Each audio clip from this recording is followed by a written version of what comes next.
First of all, thank you for your warm welcome, and thank you, Father Steve, okay? And welcome also to Madeline. What a wonderful gift it is to be here at this occasion as she begins her faith journey and with this community. So, again, welcome and many blessings. All right.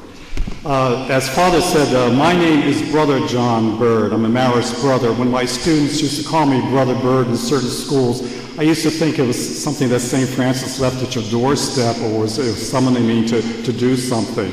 But anyway, it's a pleasure to be here to speak about the Marist, a little bit about the Marist brothers and our mission throughout the world. I'm recently retired from secondary education as a teacher, school counselor, and campus minister, and presently residing in the Brothers community in Wheeling, West Virginia. The Marist brothers were founded in 1817 by Marcelin Champagnat.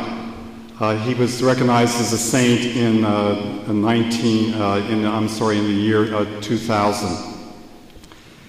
But as the newly ordained priest for the Archdiocese of Lyon, France, he decided with a number of his fellow seminarians in the major seminary that they would found a religious order that would consist of priests, sisters, and teaching brothers, and that each unit would have a missionary component.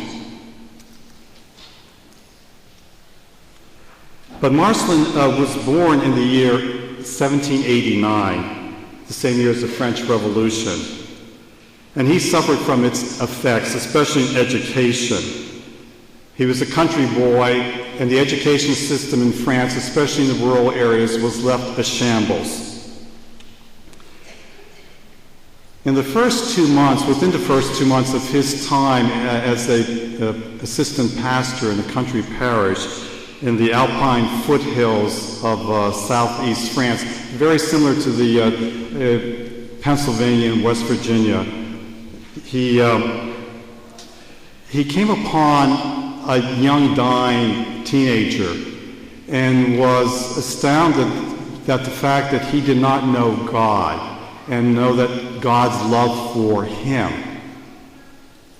And he prepared him for communion and for the last rites. And it was at that time, it was really a summons for Marcelin Champagnat to realize that, as he said, we need brothers. So with that, in January 2nd of 1817, he was able to gather together two young men who expressed some interest in becoming teaching brothers. Some of you may be aware of teaching brothers, especially the De La Salle, who are familiar with the Pittsburgh area. I think they're at Central Catholic in Pittsburgh, and at one time at what I remember as South Catholic. I think it's Seton La Salle now. But Father Champagnat was very much influenced by the De La Salle Christian brothers. So he wanted a group of dedicated evangelizers to bring the good news of Jesus to young people. The image of Mary of the Visitation, going in haste, being on mission as a sensitive and compassionate disciple, was utmost in Marcelin's mind. In 1836, when the Marist Fathers received papal approval as a religious congregation, they agreed to take on the new mission territory of Oceania, South Pacific. Several teaching brothers accompanied the Fathers, one being St. Peter Chanel. In the late 1870s, the brothers extended their missionary territory when the French government, in one of its anti-religious movements, banned religious orders from recruiting and accepting new members. Many brothers left France and off to other parts of the world and the United States. As a product of Catholic schools, I was aware of the missions from elementary school all the way through high school. Some of us here may remember ransoming pagan babies and naming them. Okay. As a high school student at Wheeling Central Catholic High School, the brothers would often make note of the congregation's various mission activities throughout the world. We had weekly mission collections as we rummaged through our pockets to find any loose change to make a contribution. I became a part of that Marist tradition when I first began teaching in Trumbull, Connecticut, sharing at that time the news of the brothers' establishment of Hopeville in Biafra, a section torn apart by the Civil War in Nigeria. And the brothers had opened a refugee camp to take care of the thousands of people that were left homeless due to that war. And the students in Connecticut always responded generously to my appeals and to the brothers' appeals for prayers and also financial support. I first became a missionary when I was asked to go for a summer stay at our international school in Kobe, Japan in 1991. The first day when I entered the school office, I noticed a large jar sitting on the school counter in the main office. And on that was taped the word mission in a number of languages: Japanese, English, French, Korean.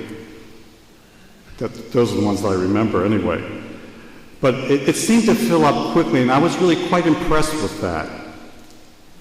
In 1993, I accepted the brothers' invitation to go to Japan for several years.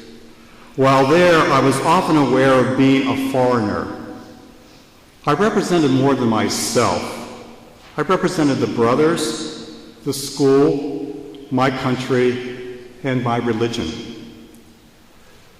One of my experiences that brought this home to me was that one time I was walking in our local park and I found a wallet filled with quite a bit of money and credit cards.